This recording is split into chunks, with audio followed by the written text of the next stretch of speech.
Established in 1991, Zambia National Women's Lobby focuses on women's affairs and runs various programs meant for positive development of women. Zambia National Women's Lobby is a non-partisan, non-profit making and membership-driven non-government organization that responds to the inclusion of women from decision-making process and the increasing gender imbalances in the presentation of women in government departments, political parties, the public and private sectors. Founded with the aim of reducing social culture barriers faced by young women and girls in order to enhance their ability to participate in leadership and decision-making, the Girls Leadership Program is but one of the many programs Zambia National Women's Lobby runs. Started in 2009, the program was one of the first initiatives focusing on the empowerment of the girl child in Zambia. The goal of the Girls Leadership Program is to transform young women and girls into leaders and change agents for gender in their communities and beyond. But what does it take to run such a program? Mercy Mwanza is the Girls Leadership Coordinator and knows what is required for the girl child to beat the odds and ascend to leadership position.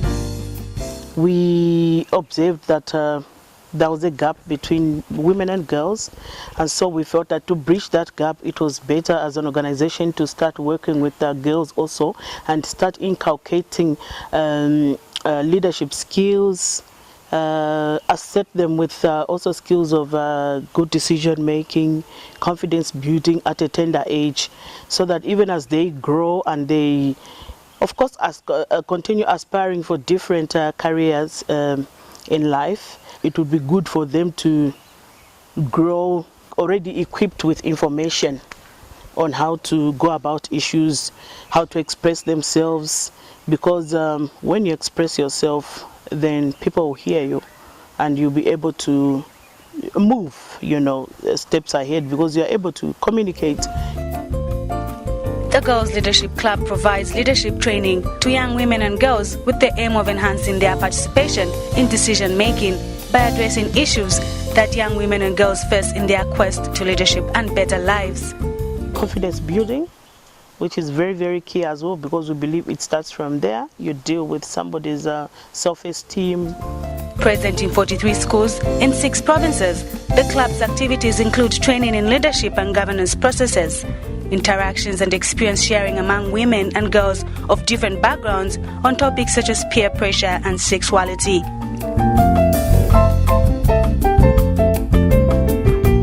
The Girls Leadership Program under Zambia National Women's Lobby is being funded by a Norwegian student organization called SAI.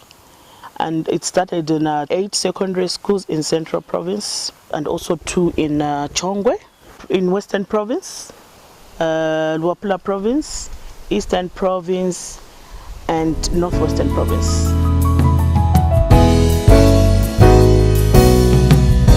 Yes, and very much yes, because from the time this program started running, we were able to expand to other provinces.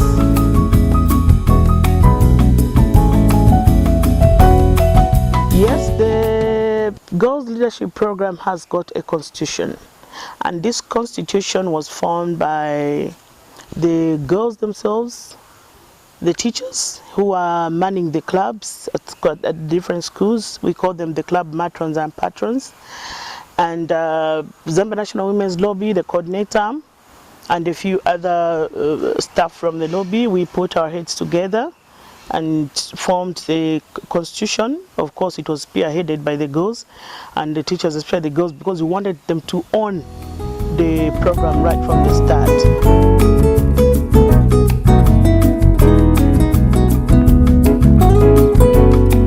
This club was going to operate just like any other ordinary club in the schools, and it was going to run during the club's day. It started with so much, fire, there was that excitement, commitment, because this club has got different activities that just get the girls involved, and they feel the more they get involved in the activities that we do, it's been able to shape them, differently. We have what we call the Girls Mentorship Forum, where we bring girls from different schools together. Then we invite motivational speakers to talk to them, motivate them on different issues, inspire them. And it is from such kind of a forum where girls also identify their mentors. Then we also have what we call the youth parliamentary sessions, where we imitate the parliamentary kind of setting. And then we also have what we call leadership training workshops in schools. This is where we go around to each and every school and meet all the members of the club. Then we'll pick a topic, let me say, girls growing up and what society expects of you. So we talk about issues of hygiene. When girls are growing up, you must ensure that you are clean. Hygiene issues must be there. Respect, okay, that is more on focused on behavior change. Then we also encourage them to write stories and come up with magazines. From different schools, they do come up with stories, they share the stories, and then we produce one big magazine, one main magazine for the program itself.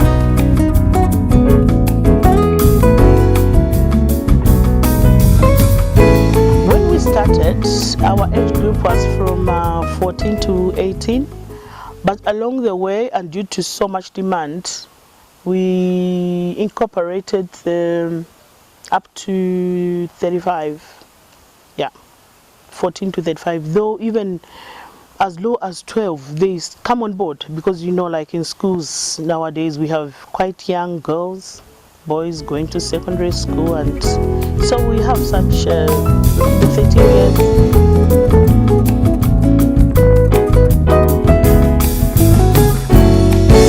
The most asked questions focus on gender-based violence. Yeah. Most of them is gender-based violence, issues of abuse, like scenarios where a girl is being abused by the father, very close people in the family, the father, the brother, the uncle, and we are talking about incest, okay, sexual abuse. And probably this is a person who is providing for her school requirements, and the girl is quite very intelligent, very proactive girl, and now she shares her scenario, her case. To me, that is a very, very sad and painful situation. And also on about pregnancies, okay, being forced in marriages, and the situation is quite complicated where the parents just adhere to that because for economic gains and whatever. It's something that is very painful as well, and you feel you're not able to provide a solution, okay, and the girl is really looking up to you and saying, okay, women's lobby, Auntie Mercy, who will do something. Cases of teenage cohabiting. The club has helped many young girls take up leadership roles in schools, with some rising to leadership positions of class monitors, prefects, house captains and club leaders. Meet Ziola Kaira, a beneficiary and member of the Girl Leadership Club. My name is Ziola Kaira. I'm 19 years old. I was born in 96 on 11 September. I was part of the Girls Leadership Club when I was at school, that is in Kawa, at Water Secondary.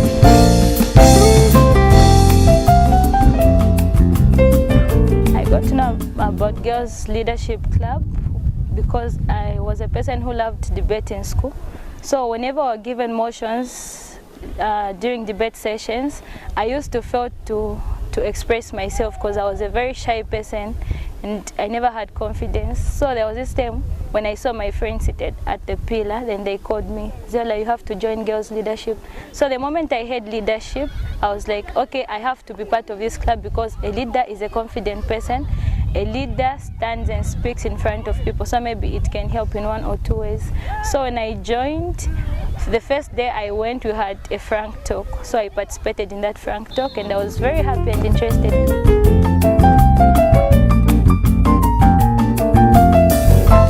Okay, in Girls Leadership, we learned about how to be self-motivated and also how to keep yourself as a girl, as a lady. So in that I learned that as a girl, you don't have to indulge yourself in illicit activities for you to be kept busy, no. In girls leadership, we learned that you have to be in different activities because there are a lot of different activities that takes place in different communities. So I myself decided to join football. I'm a football player. And even in school, I used to play football. I love football so much, and I also play chess. So like that, I'm kept busy, and I can't even have time to go and indulge in illicit activities, go clubbing, no, because most of the time when I play football, I get tired, I go home, like that, and life continues. And also in girls' leadership, we learned how to be assertive. Assertiveness is one thing which a person cannot do without. So in that way, I've been helped a lot. And we also used to do business lessons whereby whenever I used to sit as a club without money, we used to make and form up different business that can help us have money within the club. So we used to go decorate the school hall whenever there were school functions, meetings, then they would pay us at the end of the day. Then we would keep that money in the club.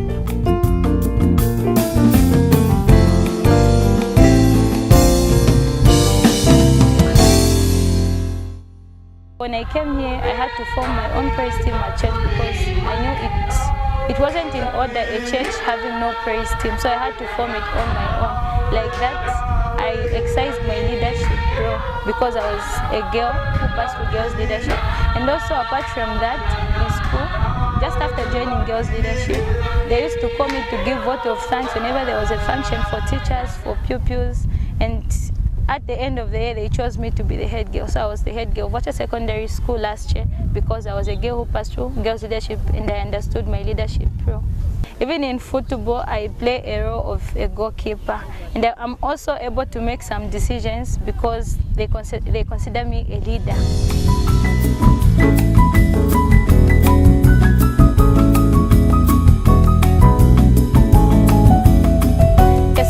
Leadership helped me to perform so well during my examinations because as a club we believed a leader should not fail.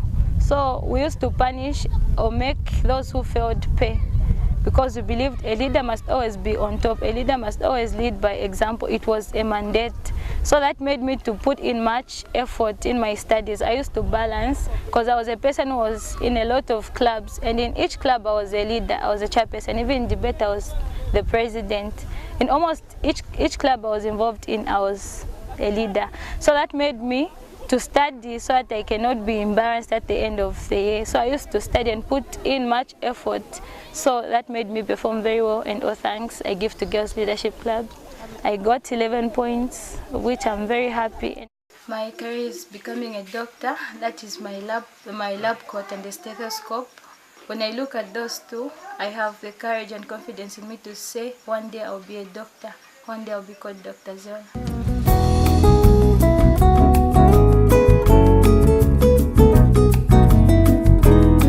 Be a good decision maker and always be self-motivated.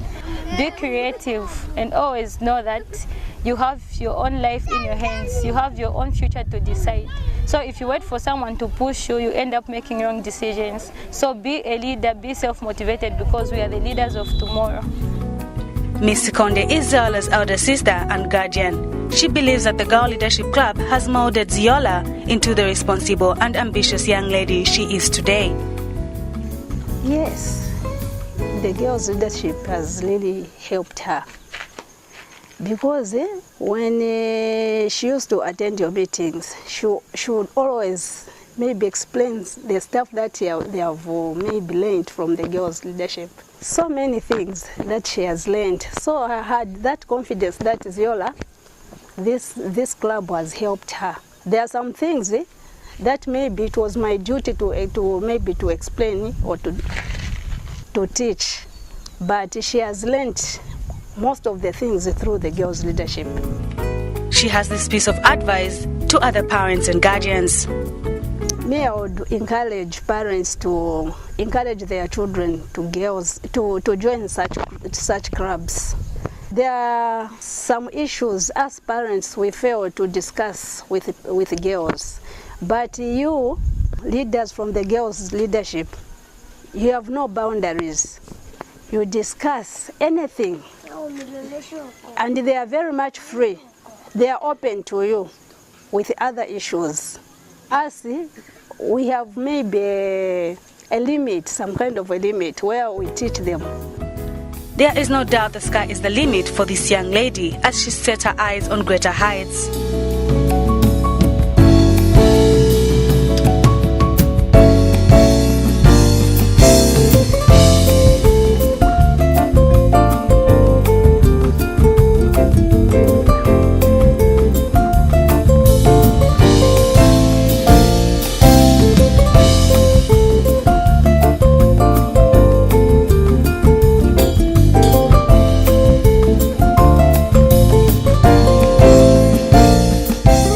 Marjorie is another beneficiary of the Girls Leadership Club. She says the club has helped her avoid negative peer pressure. She credits the club for helping her go through her adolescence without any major challenges, as it has equipped her with information to understand that stage of life. I'm Goma Marjorie. I'm 19 years old. I completed school in 2014 and I was at Water Secondary School in Cabo.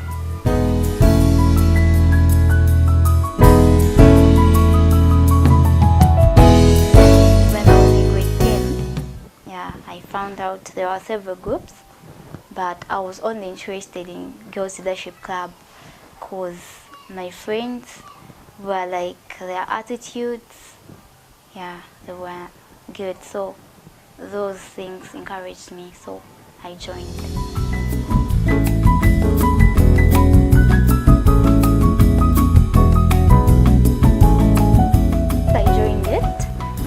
I benefited more, as in I learned how to cooperate, unite with different people, yes, and to speak in public because we are doing debates.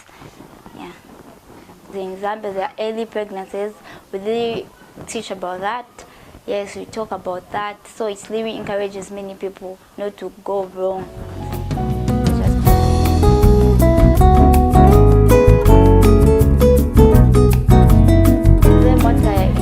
Them is that if they do join the same club, they'll change. As in, okay, it's to have maybe a woman, you have to be powerful because they say men are more powerful than ladies. So at least even us, we have to stand on our own. Yes. Her older brother Moses shares her sentiments. He too believes that the Girls Leadership Club has helped Marjorie with both her academic and personal life. The club has helped Marjorie in so many things which are positive. Most of the time she's kept busy by the club, and she's always actually even advising her friends to go in the positive way. My advice to young girls out there, especially those who are still at school, I would advise them to actually join this club, the leadership club, because it has impacted Marjorie positively. She's my sister, and I've seen some positive things out of that club. And like the character is good, and she takes care of even my house. She's very much a responsible young lady. Marjorie, like Ziola, have a bright future ahead, thanks to the Zambia National Women's Lobby Girls Leadership Club. Indeed, the Girls Leadership Program is changing lives and contributing to creating a cadre of assertive, independent and knowledgeable young women who will be ready to take up the mantle of leadership in the not too distant future. One sure way of avoiding a leadership vacuum in Zambia is to invest in the youth, and Girls Leadership Program takes lead in this process.